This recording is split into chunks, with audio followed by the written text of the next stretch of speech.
నమస్తే శోభా Telugu TV news కి స్వాగతం.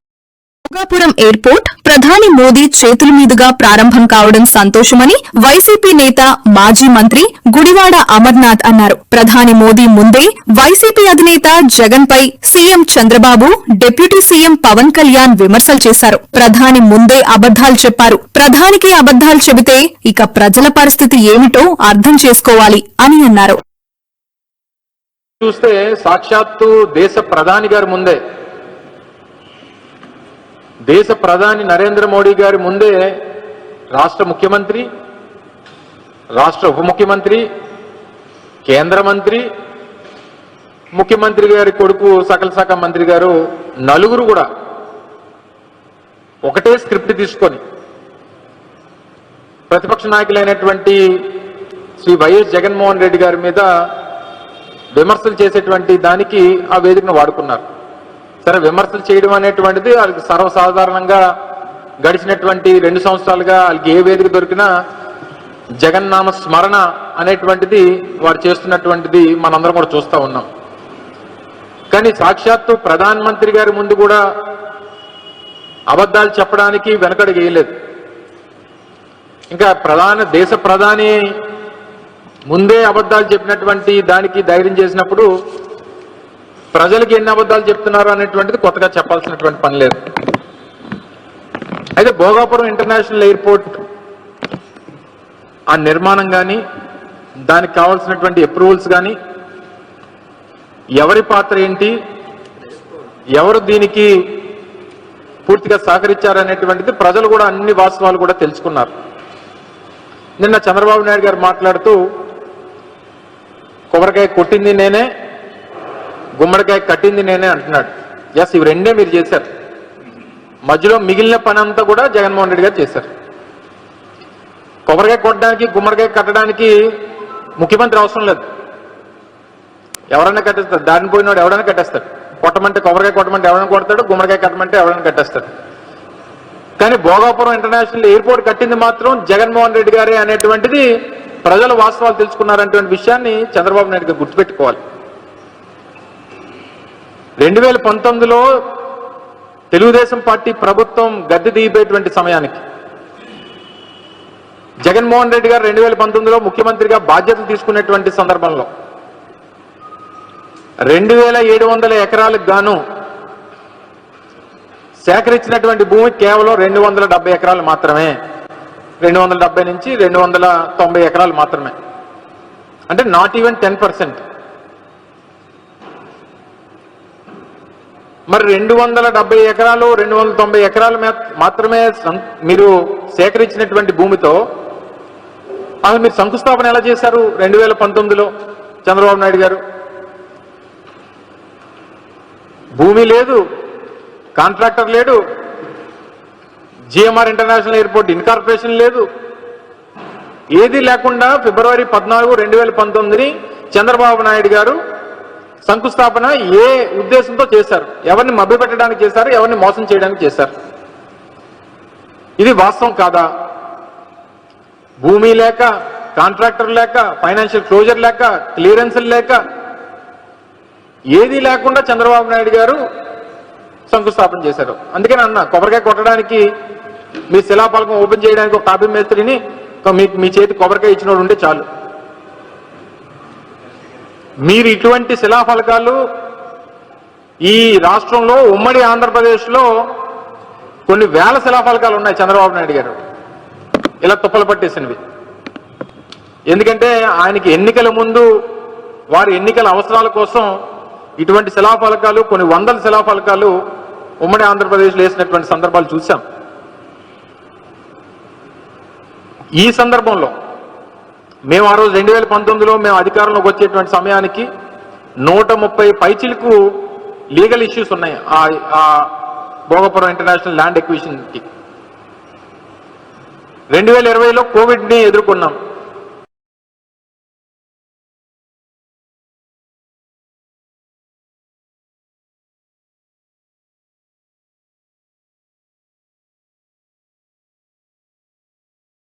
ఆలూరు ఎమ్మెల్యే విరూపాక్షి గారిని మరియు ఆయన కుమారుడిని అర్ధరాత్రి వేళ అన్యాయంగా అరెస్టు చేయడాన్ని వైసీపీ నాయకులు తీవ్రంగా ఖండించారు. పోలీసులు పక్షపాతం లేకుండా విచారణ జరిపి విరూపాక్షి ఇంటి నుండి తీసుకెళ్లిన సీసీటీవీ హార్డ్ డిస్క్ ను భద్రపరచాలి. రెడ్ బుక్ రాజ్యాంగంతో వైఎస్ఆర్సీపీ నాయకులను కార్యకర్తలను భయభ్రాంతులకు గురి చేయలేరని, అక్రమ అరెస్టులను వెంటనే నిలిపివేసి వారిని విడుదల చేయాలని డిమాండ్ చేశారు. ఈరోజు దారుణంగా ఆలూరు ఎమ్మెల్యే విరూపాక్షన్నని అరెస్ట్ చేయడము చాలా అన్యాయం. వీళ్ళ ఈ ప్రభుత్వానికి దుర్మార్గానికి పరాకాష్ట అని చెప్పొచ్చు. నిజంగా మరి ఒక కార్యకర్త అన్నా నేను ప్రమాదంలో ఉన్నానని చెప్తే మరి ఎవరైనా వాళ్ళని రక్షించాలని అనుకుంటారు, కానీ మరి దానికోసం అని విరూపాక్షన్న అక్కడికి వెళ్లి రక్షించడానికి వెళ్తే మరి అన్యాయంగా ఆయనని అర్ధరాత్రి ఇంటికి వెళ్లి ఆయనని ఎందుకు మరి ఆయన ఏమన్నా కర్రలు కట్టిన నాయకుడా, లేకుంటే ఫ్యాక్షనిస్టా, లేకుంటే ఏంటిది అనేది అర్థం అవుతలేదు. ఎందుకు అంత అర్ధరాత్రి ఆయన ఏమన్నా గుండానా? అర్ధరాత్రి వెళ్లి తలుపులు కొట్టి అరెస్ట్ చేయడము చాలా అన్యాయము. మరి అదే వాళ్ళు కూడా ఇద్దరు గొడవ పడినప్పుడు టీడీపీ వాళ్ళ పైన నాగరాజు మరి మిగతా వాళ్ళ పైన కూడా వీళ్ళు కేసు పెట్టండి అని చెప్పినప్పుడు మరి టీడీపీ వాళ్ళకు ఒక న్యాయము, వైఎస్ఆర్సీపీ వాళ్ళకు ఒక న్యాయం, ఆ పోలీసు వాళ్ళకి మరి వాళ్ళని ఎందుకు అరెస్ట్ చేయలేదు?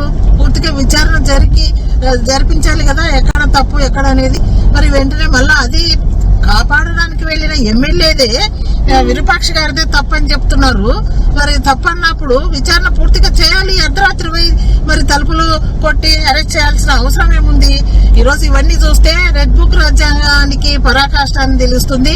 మరి నిజంగా ఎవరైతే ఆపోజిట్ గా ఉన్న నాగరాజు టీడీపీ వాళ్ళని కూడా అరెస్ట్ చేయాలి కదా. మళ్ళా వాళ్ళని ఏమాత్రం కూడా మా వాళ్ళు పోయి కేసు పెట్టమంటే కూడా ఏమాత్రం కూడా పోలీసులు పట్టించుకొని పరిస్థితులలో ఉంది ఈ వ్యవస్థ. మరి వాళ్ళ ఇంట్లో ఎమ్మెల్యే ఇంట్లో ఉన్న విరూపాక్షి గారి ఇంట్లో ఉన్న మరి సీసీటీవీ ఫుటేజ్ ని హార్డ్ డిస్క్ ను ఎందుకు వాళ్ళ హ్యాండ్ ఓవర్ లో చేసుకున్నారు కానీ దాన్ని ఏ విధంగా కూడా ఎట్లా ఉంటే అట్లా మరి దాన్ని చూపించాలి. కోర్టుకు ఎలా ఉంటే అలా తీసుకుపోవాలి. దాన్ని ఏమైనా చేసినారు అంటే దానికి బాధ్యత ఎవరైతే ఉన్నారో పెద్దలు కూడా దాని వెనక ఉన్న పెద్దలు కూడా దీనిని బాధ్యత వహించాలి. ఆ హార్డ్ డిస్క్ ను ఎలాగైతే ఉందో అలాగే కూడా భద్రపరిచి పెట్టాలని మేము కోరుతున్నాం.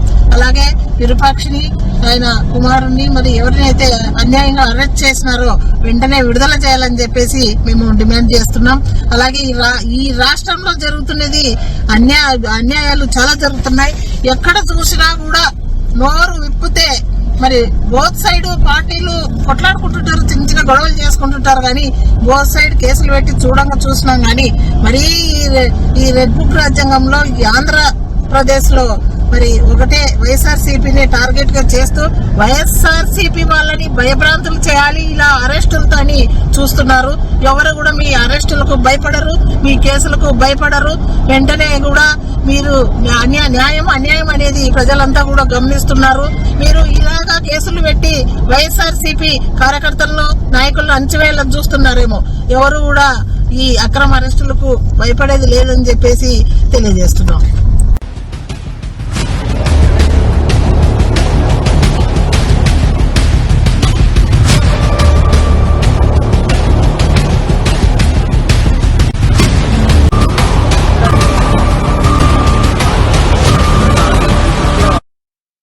గడిచిన 25 నెలలుగా ఆంధ్రప్రదేశ్ రాష్ట్రంలో జంగిల్ రాజ్ పాలన నడుస్తా ఉందంటానికి నిదర్శనం అంతకు ముందు జరిగినటువంటి అక్రమ అరెస్టులు, దౌర్జన్యాలు, దాడులు ఈ రోజు మరొకసారి అదే రాక్షసత్వాన్ని ప్రదర్శిస్తూ కర్నూలు జిల్లా Aluru YSR Congress party BC MLA అయినటువంటి విరూపాక్షి గారి ఇంటి తలుపులు పగలగొట్టి అర్ధరాత్రి పూట ఎమ్మెల్యే విరూపాక్షి గారిని వాళ్ళ కుమారుడు చంద్రశేఖర్ ని అరెస్ట్ చేసినటువంటి పరిస్థితి.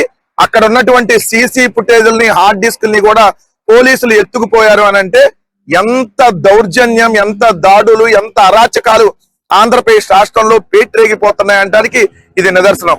మొన్నటిగా మనం చూసాం మాజీ మంత్రి అంబటి రాంబాబు గారి ఇంటి మీద 7 గంటల పాటు తెలుగుదేశం ఎమ్మెల్యే భర్త గంజాయి బ్యాచ్ వేసుకొని చేసినటువంటి వీరంగం, ఆయన్ని చంపేయాలనేటటువంటి ప్రయత్నం చేసినటువంటి తీరు మనం చూసాం. ఈ రోజు ఒక బీసీ ఎమ్మెల్యే ఆ ఎమ్మెల్యే ఇంటికి వెళ్లి తలుపులు పగలగొట్టి అర్ధరాత్రి 2:40 ప్రాంతంలో ఇంటికి వెళ్లి తలుపులు పగలగొట్టి వాళ్ళని అరెస్ట్ చేసి ఏదైతే సీసీ ఫుటేజ్లు హార్డ్ డిస్క్లు ఎత్తుకుపోయారంటే నేను అడుగుతా ఉన్నా ఈ ప్రభుత్వాన్ని, కనీసం మీరు కడుపుకి అన్నం తినే ప్రవర్తిస్తున్నారా లేదంటే ఇంకేదన్నా తిని ప్రవర్తిస్తున్నారా? మనుషులలాగా మీరు ప్రవర్తిస్తున్నా, రాక్షస జాతిలో పుట్టిన వాళ్ళలాగా మీరు ప్రవర్తిస్తా ఉన్నారు. ఏ ఎమ్మెల్యేనా ఆయన ఏమన్నా ఉగ్రవాదా? ఆయన ఎమ్మెల్యే అనుకుంటున్నారా లేదంటే ఏమన్నా ఉగ్రవాది తీవ్రవాదా? అర్ధరాత్రి పూట ఇంటి తలుపులు బాగా కొట్టుకుని వెళ్ళి అరెస్ట్ చేయడానికి. గడిచిన ఈ 2 ఏళ్లలో ఉత్తరాంధ్ర రూపురేఖలను సమూలంగా మారుస్తూ ఈ ప్రాంతాన్ని రాష్ట్రానికే ప్రధాన ఐటీ, టూరిజం హబ్ గా తీర్చిదిద్దుతున్నాం. ఆంధ్రప్రదేశ్ భవిష్యత్తుకు ఒక నూతన దిశను నిర్దేశిస్తున్నాం. ఎర్ర బస్సు కూడా లేని చోట ఎయిర్ బస్ వస్తుందా అంటూ గతంలో చేసిన హేళనలను పటాపంచలు చేస్తూ మాటల్లో చెప్పడమే కాదు చేతల్లో చూపిస్తూ భోగాపురం అంతర్జాతీయ విమానాశ్రయం కలను సాకారం చేసి చూపించారు కూటమి ప్రభుత్వం.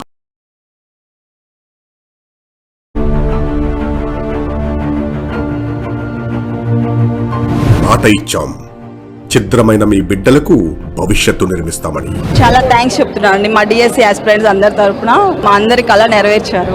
మాట ఇచ్చాం, గత ప్రభుత్వ దోపిడీ భారాన్ని తగ్గిస్తామని. నీళ్ళతోటి గంగాదేవి ఎట్లా వస్తా ఉంది, అది ఎంత దూరం నుంచి వచ్చిందో భగీరథ తపస్సు చేసి తెచ్చినట్లుంది. మాట ఇచ్చాం, చీకట్లోకి జారిపోయిన రాష్ట్రాన్ని వెలుగులోకి నడిపిస్తామని.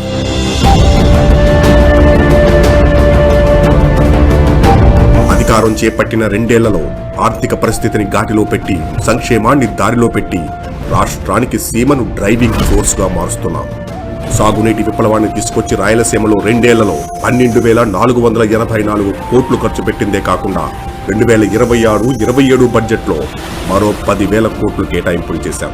హంద్రీనీవా ప్రాజెక్టుకు 3,873 కోట్లు, మల్యాల ఎత్తుపోతల పథకం 126 కోట్లతో కళ్యాణి డ్యాంలకు నీటి సరఫరా, మడకసిర బ్రాంచ్ కాలువ విస్తరణకు 790 కోట్లు, గాలేరు, నగరి, తెలుగుగంగ, శ్రీశైలం కుడి కాలువల పనులు వేగవంతం చేసి గోరుకల్లు, శ్రీశైలం, తుంగభద్ర ప్రాజెక్టుల మరమ్మతులకు 610 కోట్లు కేటాయించాం. పూర్తి కాకుండానే జాతికి అంకితం చేసిన వెలుగొండ ప్రాజెక్టును 2,500 కోట్లతో పూర్తి చేస్తూ నిర్వాసితులకు 900 కోట్ల పునరావాస ప్యాకేజీని అందిస్తూ డ్రిప్ ఇరిగేషన్ కు 90% సబ్సిడీ అందిస్తూ రాయలసీమను హార్టికల్చర్ హబ్ గా మారుస్తూ 1,00,000 కోట్లతో రాయలసీమ మిషన్ చేపట్టి వ్యవసాయానికి ఊతమిస్తున్నాం. 39,058 కోట్లతో 48 జాతీయ రహదారులు, 1,441 కిలోమీటర్ల స్టేట్ రహదారులను అభివృద్ధి చేస్తూ 2 ఏళ్లలో 504 కిలోమీటర్ల రోడ్లు పూర్తి చేశాం.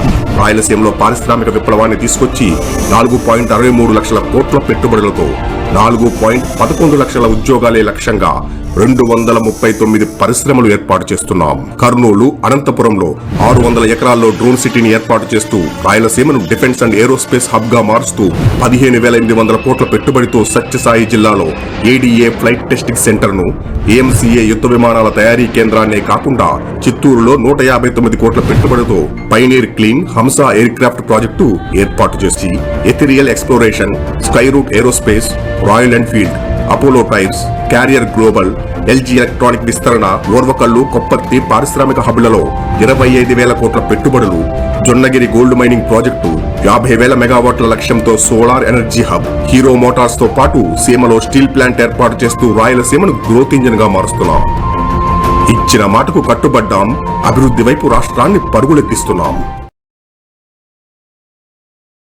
హైదరాబాద్ పార్లమెంట్ పరిధిలోని నియోజకవర్గాల్లో జరుగుతున్న ఓటర్ల జాబితా సవరణ ప్రక్రియను కాంగ్రెస్ పార్టీ శ్రేణులు చురుగ్గా పరిశీలిస్తున్నాయి. అర్హత ఉన్న ఏ ఒక్క ఓటరు కూడా తమ ఓటు హక్కును కోల్పోకుండా బూత్ స్థాయిలో బీఎల్ఏలతో పర్యవేక్షిస్తూ తగిన చర్యలు తీసుకుంటున్నాము అని తెలిపారు పొన్నం ప్రభాకర్.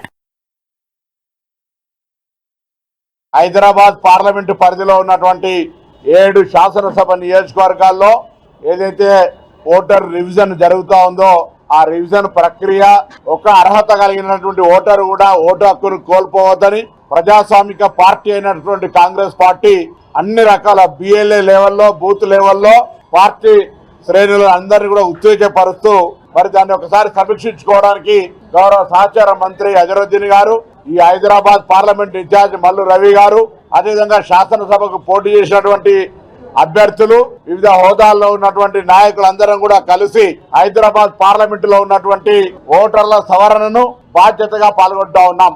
ఈ రోజు తెలంగాణ ప్రభుత్వం పక్షాన కూడా కుటుంబ గుర్తింపు కార్డులు ఇచ్చి రేపొద్దున అనామలీస్ కింద ఉన్నటువంటి కానీ లేదా ఇతరత్ర ఆధార పత్రాలు చూపెట్టాలన్నప్పుడు ప్రజలకు ఇబ్బంది కలగద్దనే దాని మీద మరి కుటుంబ గుర్తింపు కార్డును కూడా ప్రభుత్వం జీవో తీసి ఆ యొక్క పంపిణీ కార్యక్రమాన్ని ఇమీడియట్ గా ఎటువంటి జాప్యం లేకుండా ఇచ్చే విధంగా చర్యలు తీసుకున్నాం.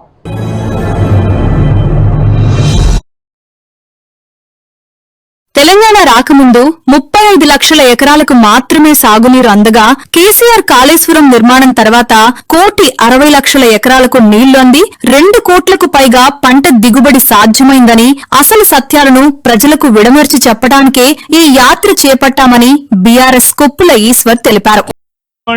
ప్రభుత్వంలో ఉన్నటువంటి ముఖ్యమంత్రి కావచ్చు, మంత్రులు కావచ్చు, మరి ముఖ్యంగా నిన్నగాక మొన్న ఇక్కడ ప్రాతినిధ్యం వహిస్తున్నటువంటి మంత్రి బట్లూరు లక్ష్మణ్ ఆయన ఏమంటానంటే గ్రావిటీ ద్వారానే ఎల్లంపల్లి నుంచి మిడ్మానేరుకు నీళ్లు పోతున్నాయని చెప్తాడు.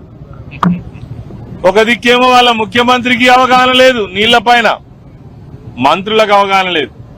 ముఖ్యమంత్రి స్వయంగానే దేవాదుల ఎక్కడున్నది అని అంటే ఏ బేసిన్ కింద ఉన్నదో కూడా తెలియనటువంటి పరిస్థితి. నీళ్ల గురించి కనీసమైన అవగాహన లేకుండా మాట్లాడినటువంటి అడ్లూరు లక్ష్మణ్ కుమార్ కి ఈ రోజు ఈ నీళ్లు ఎక్కడి నుంచి ఎక్కడికి పోతున్నాయి కనీసం అవగాహన కలగాలనే ఉద్దేశంతో ఈ రోజు ఈ యాత్ర పెట్టుకోవడం జరిగింది. ఇగో మీ కళ్ళ ముందట నీళ్లు కనబడుతున్నాయి. ఇవి ఎల్లంపల్లి నుంచి గాలిలో వచ్చినాయా? వీటికి మరి టన్నల్స్ లేకుండానే, పంపులు ఆన్ చేయకుండానే నీళ్లు పైనుంచి వచ్చినాయా? కాళేశ్వరం ప్రాజెక్ట్ లో భాగమైనటువంటి ఈ ఎల్లంపల్లి బ్యారేజ్ కావచ్చు, లేదంటే నంది పంప్ హౌస్ కావచ్చు, ఇలా మన కళ్ళ ముందట సజీవ సాక్ష్యంగా కనబడుతున్నాయి. ఈ నిర్మాణం అంతా కూడా కాళేశ్వరం ప్రాజెక్ట్ లో భాగమే. ఇక్కడ పంపులు ఆన్ అయితేనే మరి ఈరోజు నంది రిజర్వాయర్ నిండుతుంది. నంది రిజర్వాయర్ నిండితేనే ఈ నుంచి మళ్ళీ గాయత్రి మరి పంప్ హౌస్ దగ్గరికి నీళ్లు పోతాయి. ఇది కనీసమైనటువంటి అవగాహన.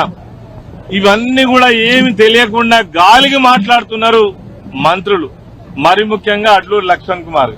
నేను సూటి యొక్క ప్రశ్న అడుగుతా ఉన్నా. ఈరోజు నువ్వు అన్నట్టుగానే గ్రావిటీ ద్వారానే ఈ ఎల్లంపల్లి ఉంటేనే రాష్ట్రం అంతా నీళ్లు పారుతాయని అనుకుంటే తెలంగాణ రాక పూర్వం రాష్ట్రంలో నీళ్లు ఎందుకు లేవు? ఆ రోజు 35 లక్షల ఎకరాలకే నీళ్లు ఎందుకు వచ్చినాయి? వరి పంట 68 లక్షలే ఎందుకు వండింది? కేసీఆర్ గారు వచ్చిన తర్వాత కాళేశ్వరం ప్రాజెక్టు నిర్మాణం అయిన తర్వాత 1,60 ఎకరాలలో నీళ్లు ఎట్లా వచ్చినాయి? 2,68 పంట ఎట్లా వచ్చింది? దీనికి సమాధానం చెప్పాలి. అడ్లూరు లక్ష్మణ్ మాట్లాడినటువంటి మాట అయితే సత్యదూరం. నిజంగా కూడా నవ్వుకుంటున్నారు ప్రజలు. తెలిసి మాట్లాడుతున్నావా, తెలియక మాట్లాడుతున్నావా? మంత్రి స్థాయిలో ఉన్నావు, అవగాహన పెంచుకోవాల్సిన అవసరం ఉంది. మాట్లాడేటువంటి సందర్భంలో నేను ఏం మాట్లాడుతున్నా అనేటువంటి కనీస జ్ఞానం లేకుండా మాట్లాడితే ప్రజలు పిచ్చోళ్ళు కాదు, లేదంటే చూసే వాళ్ళంతా పిచ్చోళ్ళు కాదు. ఇవాళ దాన్ని మేము చూపించడం కోసమే ఈ యాత్ర పెట్టుకోవడం జరిగింది. ఇక్కడి నుంచి గాయత్రి పంప్ హౌస్ వరకు అంటే మిడ్మానేర్లకు నీళ్లు ఎట్లా పోతాయి? నువ్వు చెప్పినట్టుగా గ్రావిటీ ద్వారా పోతున్నాయా? నిజంగానే ఆనాడు కాళేశ్వరంలో భాగమైనటువంటి మరి ఈ యొక్క టన్నల్స్ ద్వారా పోతున్నాయా, రిజర్వాయర్స్ ద్వారా పోతున్నాయా, పంపులు ఆన్ చేస్తబోతున్నాయా తెలియజెప్పడం కోసమే ఇక్కడికి రావడం జరిగింది. కళ్ళు తెరవాలని ఈ సందర్భంగా మేము కోరుతా ఉన్నాం. బ్రిస్బేన్ లో బోనాలు జరుపుకుంటున్న తెలంగాణ ప్రజలందరికీ మరియు నిర్వాహకులకు శ్రీమతి కల్వకుంట్ల కవిత హృదయపూర్వక శుభాకాంక్షలు తెలియజేశారు. సుదూర తీరాల్లో ఉన్నప్పటికీ మన సంస్కృతి సంప్రదాయాలను కాపాడుతూ భావితరాలకు అందిస్తున్న బోనాలు ఎత్తుకునే ఆడపడుచులు, వారి కుటుంబాలు ఎల్లప్పుడూ చల్లగా సంతోషంగా ఉండాలని మనస్ఫూర్తిగా కోరుకున్నట్టు తెలిపారు. తెలంగాణ బ్రిస్బేన్ లో బోనాలు నిర్వహిస్తున్నటువంటి తెలంగాణ బిడ్డలందరికీ కూడా హృదయపూర్వకంగా శుభాకాంక్షలు. మన తెలంగాణలో ఆషాఢ శ్రావణ మాసాలలో అత్యంత భక్తి శ్రద్ధలతోని ఆడబిడ్డలు బోనం ఎత్తుకోవడం, అదేవిధంగా మగపిల్లలందరూ కూడా తొట్ల బండ్ల ఊరేగింపులతోని చాలా సందడిగా ఉన్నది. We are all missing you. మీరంతా ఈ దేశంలో లేకున్నా మన దేశం యొక్క సంస్కృతిని కాపాడడానికి, మన తెలంగాణ యొక్క సంస్కృతిని ముందు తరాల బిడ్డలకు అందించడానికి మీరు చేస్తున్న ఈ ఎఫర్ట్ ని నేను మనస్ఫూర్తిగా అభినందిస్తా ఉన్నాను. నా చాలా అదృష్టంగా భావిస్తా ఉన్నాను. మనం అందరం కలిసి ఫస్ట్ టైం బ్రిస్బెన్ లో బోనాల పండుగ స్టార్ట్ చేసినాం. ఆ స్టార్ట్ అయినది కంటిన్యూస్గా ఎవ్రీ ఇయర్ మీరు ఎఫర్ట్స్ పెట్టి చేయడం, ప్రత్యేకించి శ్రీకర్ రెడ్డి గారికి కావచ్చు, ఆశీష్ కట్ట గారికి కావచ్చు, విజయ్ కురబోయిన గారికి కావచ్చు, ఇంకా ఇతర టీమ్ మెంబర్స్ అందరికీ కూడా హృదయపూర్వకంగా శుభాకాంక్షలు. మరి బోనాలు ఎత్తుకొని వచ్చేటటువంటి మా తెలంగాణ ఆడబిడ్డలందరూ కూడా మీరు మీ కుటుంబాలు చల్లగా ఉండాలని మనస్ఫూర్తిగా కోరుకుంటున్నాను. Thank you. జై తెలంగాణ. భోగాపురం ఎయిర్పోర్ట్ ప్రధాని మోదీ చేతుల మీదుగా